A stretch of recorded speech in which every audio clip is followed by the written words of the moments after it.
Hani adımızın başka itleşi adımız yok. Hocaoğlu, Narlı. Biz işte on ben Ulus Hocaoğlu. İkinci hoca durdu, üçüncü hoca verdi. Şu birbirinden adımızı kaytarap aydıp adamları tanıdığımızda konuyu yaptı. Çalışıyorlar değil. Adam birinci ikinciyini Hocaoğlu'nun hoca durduğunu çalışıyorlar. Onun için Hocaoğlu, Narlı, başka bir adımız yok. Bolan yerine Kılarat rayonunun, Kılarat şäheriniň bäze 14 kilometrede Sarp diýip oba bar. Onun adyny nämeden faýda pikir edýärdi, bir ýerde okudum, bir belki rivayet bolmagy mümkin, onuň dogry bolmagy mümkin. Goýokda guruşy döwründe Orslar anladan gelýärkä türkmenler esasy uruşy ýolga gelýän goşun üçin gelýän alyk haýatlary iýmek üçin gelýän iýmitler haýatlar şolatlary bärik ýetirmän talýan eken.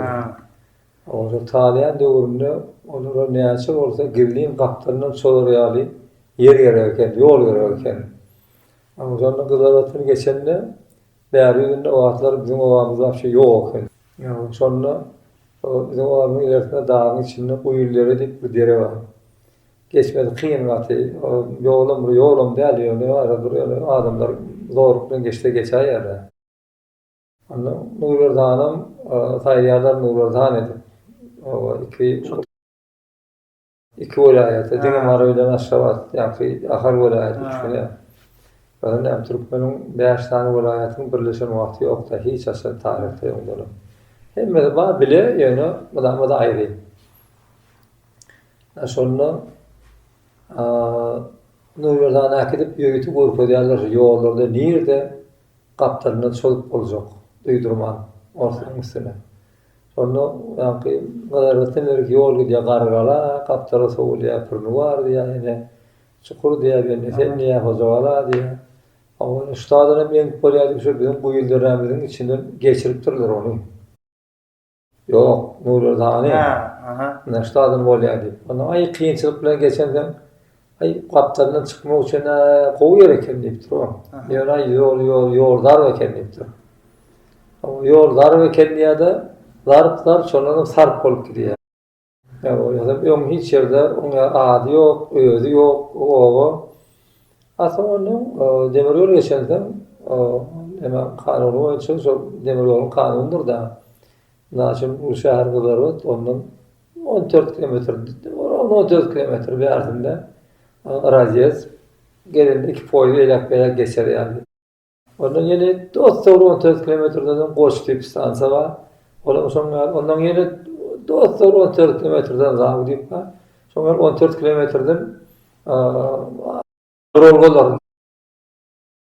Şo şeýdip sorgawada soňra ýoşurtan özüp gidip bolup aýylan uly daşyňyň kariýer boldy, ýa-da ondan pezelli dargady köpsüni ustad aşagyň eteginde uşel diýilýär da. Şäherge sol oba duruşy bizim awamyzy göçürip getirdiler. Şonda ýaşaýarlar oba. Bu atan ular giden buğday elevatorlary, ýa-da buğdaylar bütün ahir vilayet üçin ýygylýan buğday onu uğuna urup onu ýakyp satylýan, çörek pişýän ýerlere atyrma awamyzy bolup gitdi. 4 klas bizim awamyzda bardy. 4 klas oturduk. Adam Tököpeden kanunu var. Hukman hemme ýaşlar orta bilim alaýmaly. Şonu almak üçin hemme şert görüldüripdi. 4 kilometr bärde ýaşaýan bolsa, Aňarda Kılarat şäherinde mektep, ýa-da internat. Ýejegimiz, işegimiz bogut, ýatjak turjak yerimiz bogut. Muallimler günlü okudýan muallim akşam çerýe çolup gelip ýanymyza ýeni bilmeýän adamlara öwredýärdi. Okumak üçin gaty uly gowy şertler dördürdüler.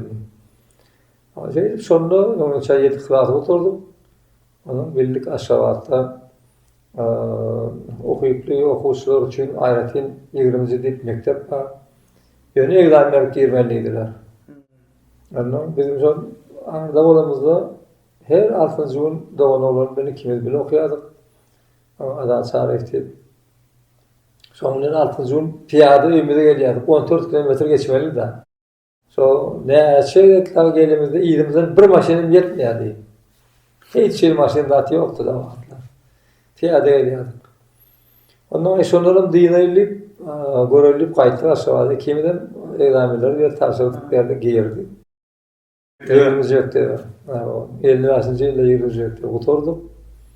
Ondan ýene okuw çykdyysam, ýene sebep tapadan kanuny wagdy. Mugut okudýarlar, eýberýärler. Ondan şu mektepde okap ýörkap bir kerde surat alırdık. Mawlumlarymyz atmyzdan sonra. Näme üçin surat yaratdy ama. Hasan alyp goýup çykaryp koýdum şol hemmemiň okuwçylar, mawlum internet ýaşaýarlar. Şolamyz diýerýär boldy da. Öýdüm bir diýen adam kim bolsam bolar, ýa suratçy bolum diýdim ben. Geldik berde de mawlumlarymyz suratlaryny açdyrdım. Mektebin direktörü var, Baba Zapar diýip ýazyjy. Arka çağlı ayna şöyle uravayta da teadını kaldırıp yalan adamdır. Sonra suratları ödüp verdim ona etmek diye ben suratının kovu sen deydi. Ben Moskvada okuvara gitti sonra deydi. Birinci bildim. Kino operatörü okap bolýan onu. Onun institut adam ben adam kino uğramızda. O yani Osmanlı'nın inayem sonu oturdu ya da burada hatta zat yani. Şimdi okap yorkam yapım oğlum şey deyip de. Ona kinestolojiye gittim. Geldim, ondan anne Grigor'un deyip adlı kadının başlığı varken. O şunu gelmedi dedim, şöyle okuwu çıkmadı yani dedim. Ondan oğlum hiç zat bilmeyen eken uğurluyor. Şu vaatlar asırağın hüccetli deyip kinonu alıp oturdular yalnızca. Sonun operatörü Kulişti şoň adı. Ondan operatör olacak bolýan diýip sorudy. Kuliş ýa-ni diýdi şu film alyp oturdy 40 000 pul aldy diýdi şoňa diýdi. Ýaman gowy käşo diýdi. Onuň haýsy kitap almaly, okumaly, näme bolardy hamary ýok. O ýa bir diýen şu diýdi, gowy kär 40 000 adam pul aldy. Ama onu oturan da ondan arada başka yerden birleştirip zahid dokumentimi tayinlemi tapşırdık. Okul gidecekti. Onunla da bir goýlady. Medeniyet Ministerligi. Kino institutuna, tiyatro institutlarına, bibliotekaçyny, çeperçiligi, saat uğrundan gidýärler. Hemmeden bir mawun edip abituriyentimden şu okul gidecek oldular. Şolar bir mawun edip mutçu otlar yüklediler. Moskvada baramızda ýöňümizden Medeniyet Ministerliğinde okuw hem kadrlar bölümü başlygy Nurettin Urmatov diýip. Şu Türkmen sanat üçin katkı beşeden adam. Öýde berde mindir koýup, ýöňümizden baramızda çykyp, hem näme iltip, umumy ýaşaýyşlarymyza ýerleşdirip, institutda egzamin tapşyrýan kim tapşyrdy, kim ikilik aldy. İkiliklerden gidip mawlumlaryň ýanyna, institutun rektorlarynyň ýanyna, barp ýamaşgandan diýip, aýtdyryp şeýtdirip okuw salýar. Ýeke-ýekeden hemme böyle meşgul bolýar da. Ama şeýdip şoňa okuw, benim bir ýerden ikilige aldım. Ýerşek daýymdan. Sonra barıp şu düzeltdirip, ama şeýdip bana 5 ýyldan operator fakultetini guturduk. GİK bütün Soyuz, o devlet kino institutu. Sonra oturup gelip burada dokumental film yani anlarda tarıhtardıydım da. Attanov, Lida Karayeva birinci yere aşağıda çeper hüviyetçilerin Respublikanın sonki sayılan çıkarlarına yarşı oldu. Sonra Attanov birinci yer aldı, öde uğrundan Lida Karayeva. Şolar ikisi arada benim aran dokumental film var.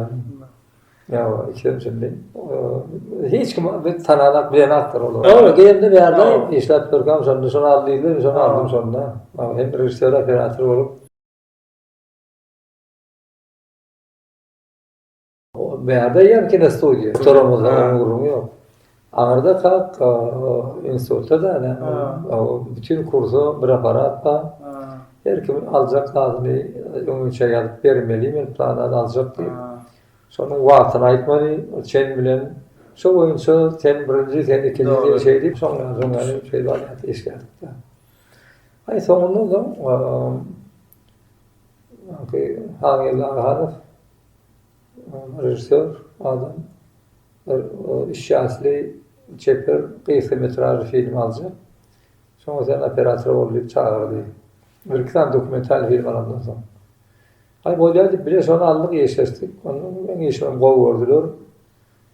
Şu vaktim Mansurov geldi. Diplom işi, Çukurova film almak için. Onun diplom işi ama. O çerzevli, atlı Tatar olan, onu çerzevde önüyorsa. O sonra şey gidip ben Çukurova filmi alıp başladık. Onu aldık filmi. Onun tarihleri hatta oldu. Yani sağlanmalar bize tarihte de sadece yazıp yetişmedik radyo, televizyon tarafından sağlanlarken, yazılanlarken yani onun içinde sağlanma şükür ağaçın rolü onku ilk koşuk. Sebebi ilkvela o atlarda boyan bir reyat destur doğunun bolsun, kimin bolsun bir yeterliğe düştü. Ya ha gidip uruşup ota deyine ne asadım öleceği, senin yengeceğin belli değil. Onunla da olsun onu yor gidelli yadır. İkincisi rahat yığına parıp satın almak. Şolun ikisine etmeyen ben şöyle dutarım, buyucu bilen gideyim, göreyim, barım anarda şeyde şert koyacak, eyranın hanına. Ben yarış, en kovuyu sağdan ben yarıştırdım. O yengse ben doğunu boşatsın, yengsem doğunun yanına galiyen ben emniyetleri olup deyip, şop fikrim ödü. Öz sağdan da öz sunugotunu dayanıp, sonra ananıp, şey deyin deyip fikir gelin, asıl onun hatadan da yok. Olayım, onu dinleyelim. Kovudun fetrazık, kovudun kovrazık salyan sağdan oradan tapavuttandır yani. Onun sağdanlanıp onun dören duygusu var. Şu gideyim şunu edeyim deyip de. Olayım başka sağdan olayım hem tevoşun hem öz mesela ananyan öz buyucunu. Şeydi parmağım adam öz dövrüne de son bir kallık mesela şu ulan başın rolünü oynayan yaşlı. Şükür başın en sonki en kova okuçusu. Şunu okudup insanla öz ölümünü doğutarına sonra verip gidiyor da. Şu kâyan vurgunlar verdi bize. Atı bir yutkoşu adamı kendine. Şu okuçularını öyle ki gelin yarışıp deyip gelirleri saat salsallık gelirleri ömürce şolurlarını yarıştır yani. Olurlarıyla şu çalı oturka koyuya okuçusu yemilecek burada. Çağırıyor kişi olup kulağına yutkoy başkası çalıyor. Şey edip para konusuna da fıtır okuyor anahtar. Şey edip para deyip bir daha yenip onları özlerine boynu aldırdıp şey der akıllı ödüm gerek yerinde ama teatrlar gidip bana yolda onun kıyıları çıkıyor bir topa senden şükür diye geçtik sen men so abi de bir saat salıp ver dedi drone yerine soları saat teatr salıp veriyormuşlar sonra adam so büroculuğu kampanyacılığı olam anarda gerek oluyor tabi kullanmak şey zor başlayan olamda. Yani teknik taraftan mezunlarını kovuluyor. Ondan öyle Mansur'un zor eden zadi Sarıkan'ın eserinde yani şükür ağzı vardı, yarıştı, yendi. Abi öyle nasıl olan hani amlaşın alıp değerlinin hani, İran'ın hani. İkisine bir kır oğlum artık salla oynuyor. Sonra oynatır yani artık salla. Yani han orada hem mevde fikri bir, yüreği bir değil. Yarış gidip Turka Bütün millet diye vardır şeyde sözleri. Bir millet iki arşın den çalışıp oturduğunda karasana anlaki yüzvay diye da bulara yeniş gerek bir yerden biri yenmeli. Sonra etcek bol bir kere iki adamla da ölüp çalıyorlar diye şu an. Yani benim öyle başka fikrim var. Ben yarışı kuruyan adam diye o hakiki yarışı. Yani benim tadımdan yeni ayda benim halkım Türkmenlerin usulüne ulhu usulüne uğraşıyor. Yani uğraşması uğraşmaya diye. Yeni ayda da ulhu har bilen giderdi. Benim özüm ya, benim özüm ayrıtım yarışım var benim yani. O şeylik onu filosofiya tarafından bir neyse kat edip bolyan fikirleri sağlarda kendileri bizde öyle mi yavrum sağlamızda ama bir sefer kov çalınmalı. Belki adamlar son mengdes edip çalıp bilirler, yok ortada zahdar ediyorlar. Yani bir yerde dinle otururken zapito koydum geliyor da o yok oldu yani önkü çalışıyor demlikten salıp gidiyor. Bir yerde de kod koyup teadan ulu harp bilen yani teadan başladım geliyor ulum bolun akayım önkü çalışıyor salmıyor. Şolar zatları içinde kendi zatları üyüt koyup sonra qati ulu üyüt koydu daim ben. Madamlık vaka. O sonra çünkü Kuraş filmi hiç sen qarramaz. Hiç sen o madamlık ömürlük hemme adamın gününü görýän, gününü söwüşýän, gününü adalatlyk diýip, adalatsızlyk diýip edýän pikirleri, ýarşlary, şolaryň hemmesi şonda jemlenen. Onun için olmadamlık görülen, gow görülen filmler bolup ýygyp.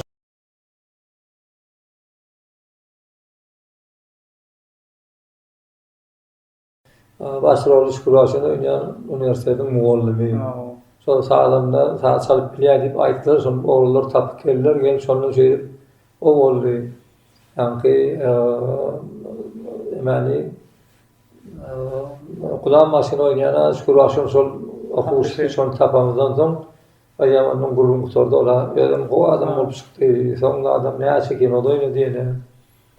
Men ýa-da sana filmleri gelin diýip şonu gelin gaýyn ikisi çöllü. Bütün film baştan bir adam da sonra gaýynyň rolunu oýnayan şol. Tamaşa edersin. Hozan özgelen diýip akylly, paýhatly. Aýyr köýneden aňyrdan akyl huşun bar dogunyny berilen ýaly adam da. Şoňa şey okyanarlyk anam Mansur filan. Yani wagtlar Karawan kanaly bütün dünýede yani qarılıp geçirilen derýalar kanallar şolun içinde en uzuny bizim Karawan kanaly. Onda demek 86 näme diýerler millet gatnaşyp gurulan uly işler, uly iş Karawan çöllünden o suwu geçirip berip bütün bizim bir boş yatan meydanlarında teadan ekim meydana urmak atı uly işledi.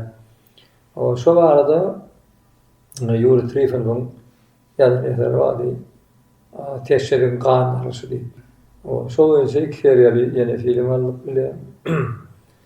Ondan rewolýusiýa ýeňi zamany ýerlerinden Moskwadan diňe bilen kaýdan beýlik respublikalarda ýörüýte 4-5-6 sany ýazyjy şahyrlary ýörüýte iýerip gelip berdi. Bolan zatlary öwrünip ýazyp bizim ýaşyet demeden biri şahyrlarymyzy da öwrünip zatlary.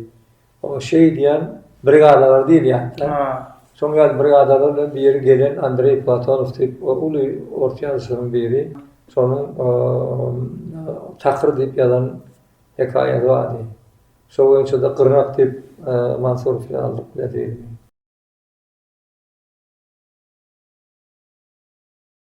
Yok, Turk kelip. Men diplomludum, onun diplom ýeşidi. Men ýene şondan ýa-da soňky ýoly iş ýaşy film aldım, çeper film. Sonra ýerine aldım. Mansur geldi bilemen aldyk.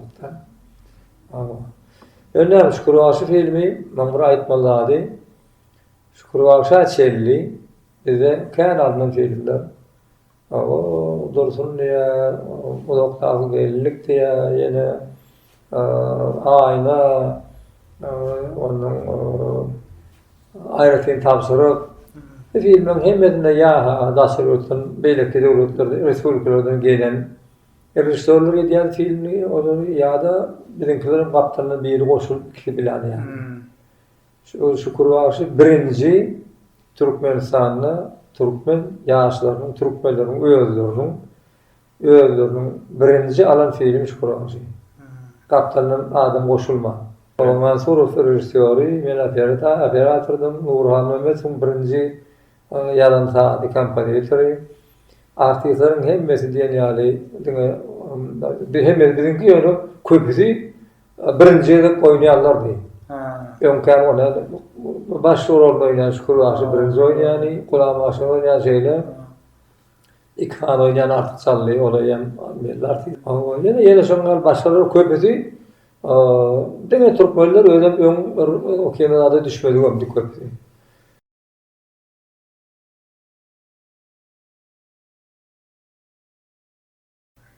Şükür varşı alımda vurmadı film başlamamızda da onun şeyde bir ezada ben öz kimyayı diyenler asıl kimi. Şu kinonun atır ulu vacip mantığı kinoluğu şonu ben kât uğratılalmak. O yönü masruf. Şu da atlarını bütün yankılayanın bir tıfır filosofiyası içinde şeyde sözleri vardır. Dünyada ne adam yaşayan olsa sonsuza da felsefe var.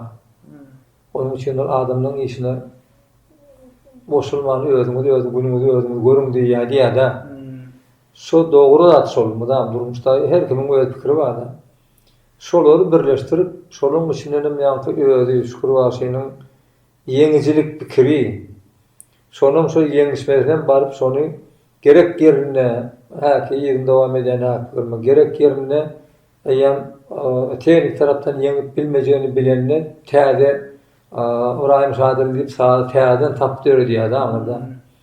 Şol atlaryny göz öňüne getirip onu bütün filmi rejissör diýmek film başlamaka bolmanda 80%'ni her kadyryny her artistin nädip oýnaýanlygyny hemmesini öňünden bilmelisin. Yani sen şu kimin gurulaşı otur şu atla. Şu gurulmadı. Mesela sen ertir alacak bozak sen gelýärdiň men gelip bilemek. Başka yerde başka şäherde. Senin bana berýän soraklaryň, menden alýan jogaplaryň, şonuň hemmesini rejissör ben üstad oturýardy, men bolup oýnap görýärdim. O zaman tersine şol şeýle bir zatlar bolýar. Aýtdym gölen guruluşyk diýende. Yani Sersegen Ganyası diyen filmde bir erheli. Bütün filmin devamını eğer gelip düşüp bilen vatanına ayar gelip bilen aktı. Eğer Ramaşın deyip Moskva'da bir tanımalı aktör vardı. Ayarını oynayan Kiev'de Nidashkovska'ydı. Şol ikili hiç ezen doğuşmadı. Öldürme bir düşükte yatan yerlerim var. Düşükte yatan yerlerine o umum planda, umumda biri vadi, onun beylekli başkadı. Onun ulu planlara geldiğinde sonra da onun öz yüzüyorlar. Hemmesi durmuşta bu. En sonunda ses verilen doğrunu ne bile durstular. Alınyan vatanın şu at var birden bir yer cemaat konuşmayalım. Filmde de şeyle oluyor da. O sonundan ses täze berdi. O aparatlarym çağırdy, ýolu ýykylpdy da. No täzeden ses berdi, hemme ýagny. Şu täzeden ses ýagnyň osunda iki birge şonda duşdy, şoňa çeldi. İki sefer filmde duşmady hiç şey. Aşol men diýenim ol, belki rejissör hemmeti bilmeliler. Şoň üçin şeyle bir oňa bir filmi bilen gatnaşmamyň özi gaty çynlaka ýetdi. Ondan sonra günde meydan yazıyor ki doğrunu bolyan gülüşkülatlar bolýar. Ama ýöne alınyan doğrunu ne etmeli, ertir kimin ne aýyr gorka. O kimin pikirimizden aýrylmany ýaşy da. Ama son gowulanda hemme bilýär O wagtlar Orta Aziýada hem Kazakstanyň gatnaşmagy bilen aýratyn şu regionda festival geçip, şonu filme birinji aýrak berdiler. Ondan ýerden Çengiz Aýtmatowyň ul makalasy çykdy.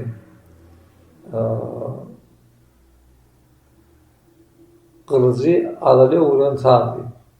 Yani uruşun yerine duutar bilen sağ o yendi, o Eýranyň halam o bolya yeňilerini bilip onu boşaltdy.